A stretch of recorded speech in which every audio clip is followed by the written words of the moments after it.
Good evening, everybody. Hope you're doing well. My name is Victoria Pikowska. I'm the founder of Victory Art, and today we're going to have our seminar together. I'm very excited about this topic, and this one I consider as one of the really most important topics in art industry. I guess that I'm saying this pretty often, but there are so many important topics we're actually discussing during our seminars that I really have to embrace the fact that it's important and it's one of the most important. And so today we're going to talk about how to write a proper description for your artworks. This topic might seem like, oh, it's quite easy, it's quite straightforward.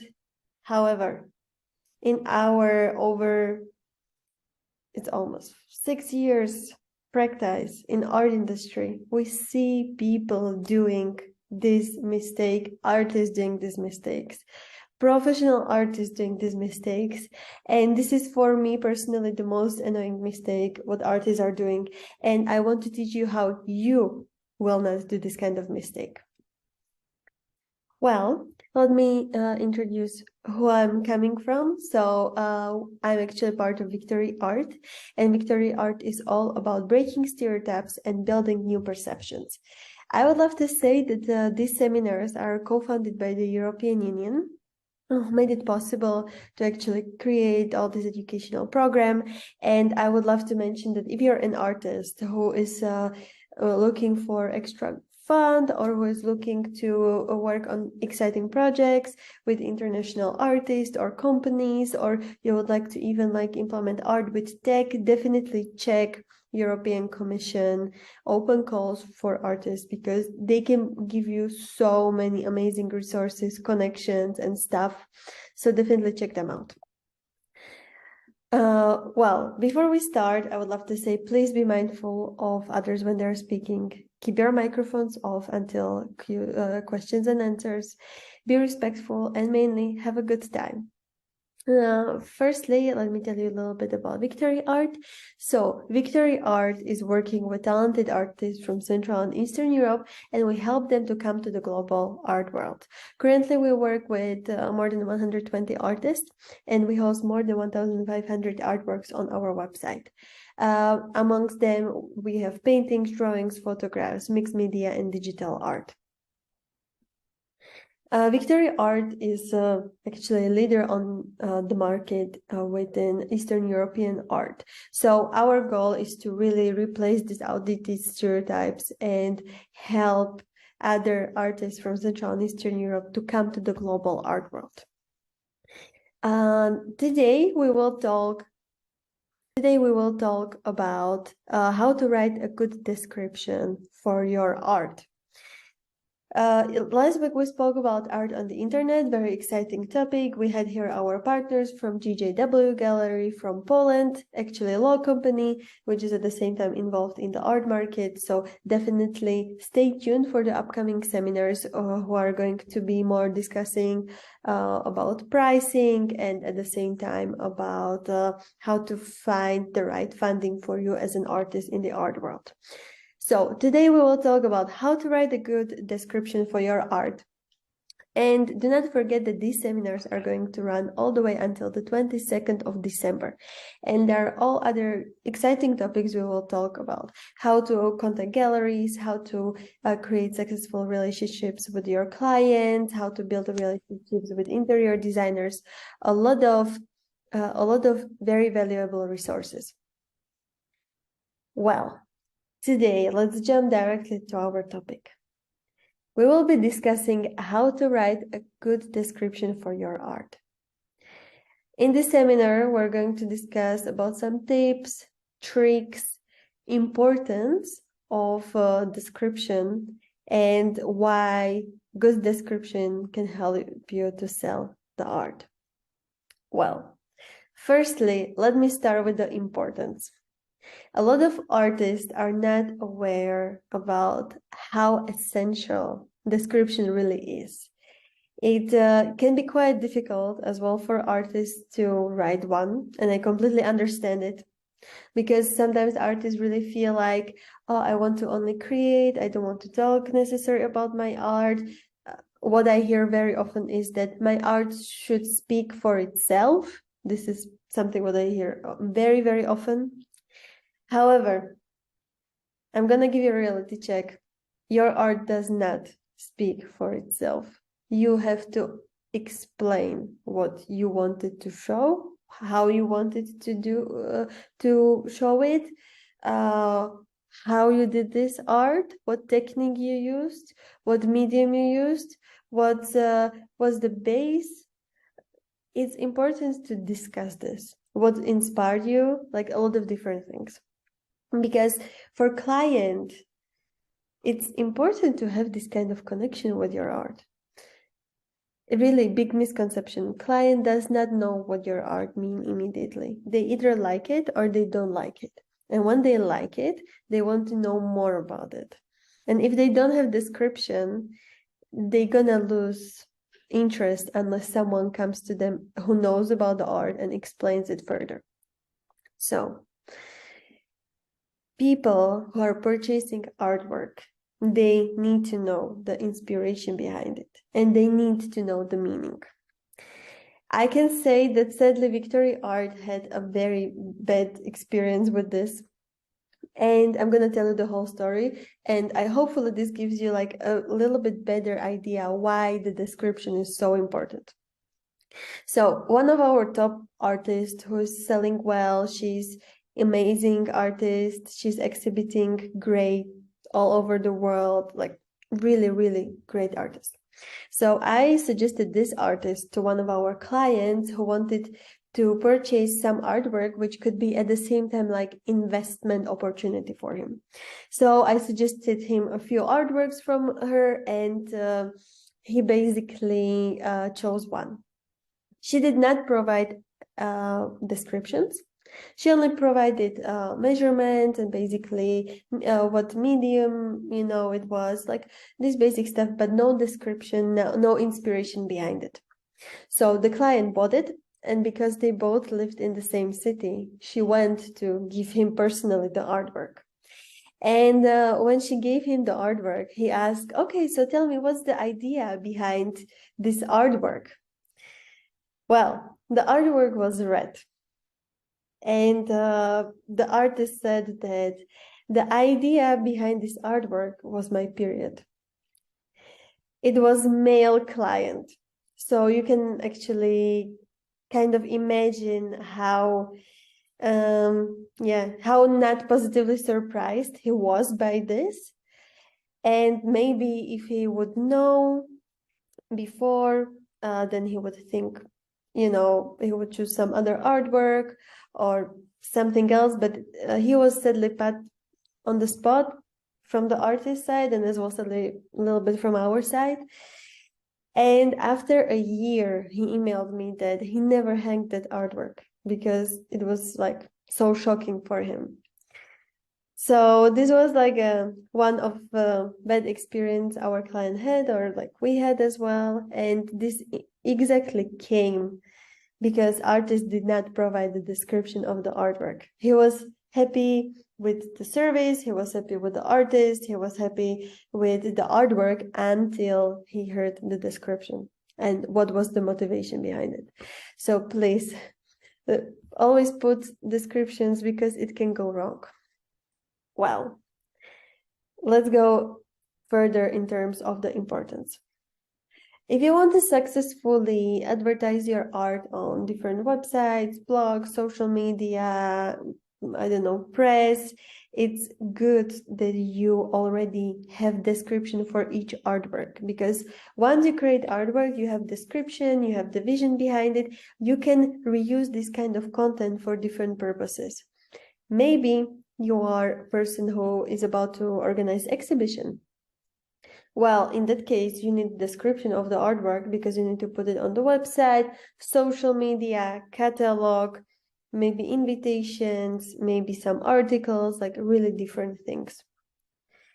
Once, when the exhibition is going to take place, you want to sell the art. And the more information you provide to the client in that particular moment, the more likely he is going to purchase or she is going to purchase the artwork. So really think about this. First of all, if you once write a good description, you can reuse it for so many different purposes.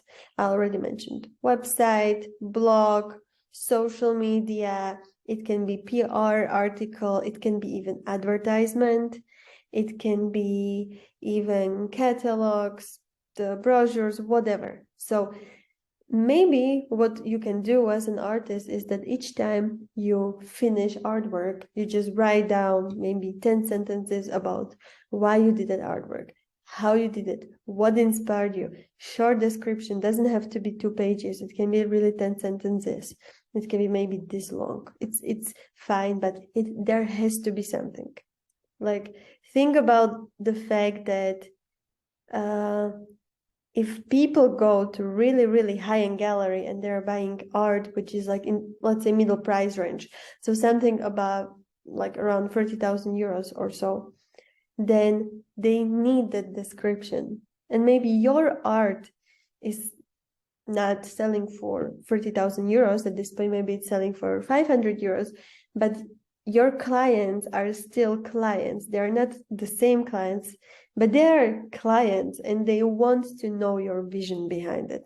So be empathetic towards your buyers as well. Well, if you want to create the description, there are a few things you can be following. So it can be, for example, what inspired you to create the piece? What techniques did you use and why? What does the specific artwork mean to you? And what does it represent in terms of your artistic work as a whole thing? If you're gonna follow these 4 questions, which I'm showing you right now, even if you answer these 4 questions, you will have a powerful and great description. So make sure that you can screenshot this, and this is going to be available on our website at the same time. But really think about these 4 questions. If you write them, if you answer them, even with 2-3 sentences, you are having 80% better description than majority of people out there. Well, another thing what are good to mention are that there are 2 main types of information to include when writing the description. So the first one is the inspiration, and the second one is the context behind the work. So if you don't want to answer those 4 questions, which I shared with you just right now, this can be a good way how to do it. So inspiration and what's behind it, like what your work means. This can be something based on your experience. This can explain, for example, how you incorporated specific elements, why you incorporated them, like a little bit of history behind this whole thing. So another thing is that if you are really going a very, very, very simple way, you can be at the same time like a straightforward. So you can include exact dimensions of the work, exact materials you used to, you can be specific, you can say what kind of colors, what kind of canvas. If you're using some special colors or canvases, then you can even include that. And if your work is for sale, you can as well include this information about the packaging and delivery services. If this is the way you want to go, it's fine as well. For some people, it may be even better, but in general, people are more likely to purchase artwork when they connect with you, when they connect with your vision, when they connect with your feeling. So the second one is good to include it at the end, in the end, but to be honest, people react a little bit better to the first one. If when they're purchasing, when they're directly buying artwork, they need all this information.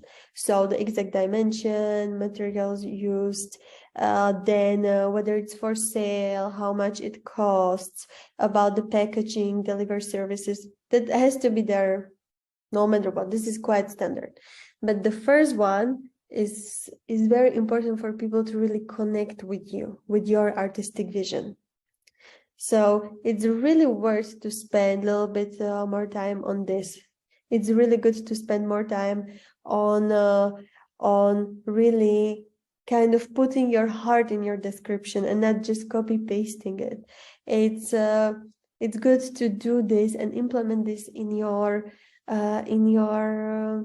CV as an artist. Because even when we see sometimes the CVs we're receiving or like the artistic statements and stuff, Victoria, our team has to often like rewrite them because it's not consistent, it's not connecting properly. So make sure that you put this effort in these descriptions and that you tweak it. You can even like put something funny in it, something what makes you stand out or something what really connects with you. Maybe if you have like specific kind of words you're using, you can do it. So for example, Victory Art's slogan is kind of like art yourself. So if you have something similar, you can put it in the end of your description. That can become quite like a regular, like your statement thing. Another way or reason why it's good to put descriptions. So we already discussed like a social media, we did discuss about catalogs, implementing descriptions in brochures, like a lot of different things. But one of the great things what is going to help you to rank higher on Google search engine optimization, Google engine general, like the search engine, social media, TikTok, Pinterest, LinkedIn, like literally all social media, is to use keywords in your descriptions. So when you check the most successful artists, galleries, I don't know, influencers, they all put a lot of effort in the keywords. So keyword is basically like a word it can be word or phrase. It depends on where we are discussing the keywords, but basically you implement in the title. So you can try to do it specifically for your artwork title, but I understand that sometimes it might not work. But it's very important to put it in the description of the text, because when you do it, you can be on top search suggestions, not only on Google, but it can be as well Instagram, TikTok, Pinterest, like a lot of different things. So these descriptions are as well a great marketing tool, how you can help your clients to find you easily. We have to be very, very realistic about this. There are a lot of artists. There are a lot of people who are looking at art, but you have to stand out. And this is one of the simple ways how you can stand out. I know it takes a little bit of research, but it's necessary to do that. Well, if we should go through like a checklist about what additional things should be in your description, except those 4 questions we discussed before, it's materials, dimensions, packaging, delivery, and there can be any additional information, for example, like videos, links, or references. When people see what materials you used and you're going like really into depth, like I use like this kind of canvas, this was the brand, maybe if you even use sustainable materials, it really has to be properly wrote in the description, and people have to be able to really read it. In terms of dimensions, you would personally think that this is like number 1 thing what people put. I can guarantee you that we have at least like 1 artist a week who puts incorrect dimensions of their artwork. I don't know how come it's possible, but they just do it. In terms of packaging process, we receive a lot of questions from our clients that, hey, how my artwork is going to be distributed? How can I ensure that it's going to be distributed safe and is not going to be damaged? The more information you provide people about this, the better. In terms of delivery, sometimes like there are options that courier can come in specific times or like specific days. You can even do like CO2 neutral delivery, like a lot of different things. So if you do really plan to implement something like that, then just like really think about it. Of course, I understand that not all the countries are really providing this option. So if you're able to do it and you know that your clients are sustainable, or like you are artist who is actually focusing on the sustainable art, then it's good to really think about this. And additional information. If you have links to exhibitions or to articles, or you have link to a video, how you create a specific artwork, or you have reference from other clients who purchase and they send you a picture, that's perfect. You can definitely put it somewhere there. Well, there are a few description examples, but I wanted to show you like one of these, which are very, very straightforward, was by René Mergit. His painting of a pipe, very straightforwardly named The Treachery of Images. This is not the pipe. So you can even go this way, but if you're an like artist who is upcoming and you're not yet established and people do not know you that much, then I would not go this way. So it really depends whether you're established artist or upcoming artist. In a nutshell, it's really essential to have a good descriptions. It's very essential to connect with your clients through descriptions. It's good that the description is to the point. So how did you create it? What inspired you? What you wanted to say with that art? Of course, some general information about the packaging, shipping, and those kind of things. If you will follow these few steps we showed you, you're going to have perfect description. And you will see what difference it will make. And you only need to write description once. You don't have to come back and just rewrite it all the time. Just make sure that after you're done with the artwork, you write down the description, and then from that point onwards, you can just copy paste everything. Very simple. Well, next week, we're going to discuss about how to approach and contact galleries. It's going to take place next Tuesday at 7 p.m., the same time as this week. Well, and now there's the time when you can ask questions. So you can unmute your microphones, or you can just write it in the chat. And in the meantime, I would like to inform you that Victory Art is actually hosting as well consultancy sessions. So if you're an artist who needs help with different things, and you would need, for example, help with descriptions, or how to approach galleries, or how to find your clients or market yourself, you can contact us, our team at Victory Art, victory@victoryart.eu. And you can schedule consultancy session with us. We would love to have you actually there on consultancy sessions. So if you are interested, feel free to contact us. And if there are no questions at this point, I would love to say thank you so much for being with us today. And thank you so much for enjoying this workshop. And we are looking forward to see you next week.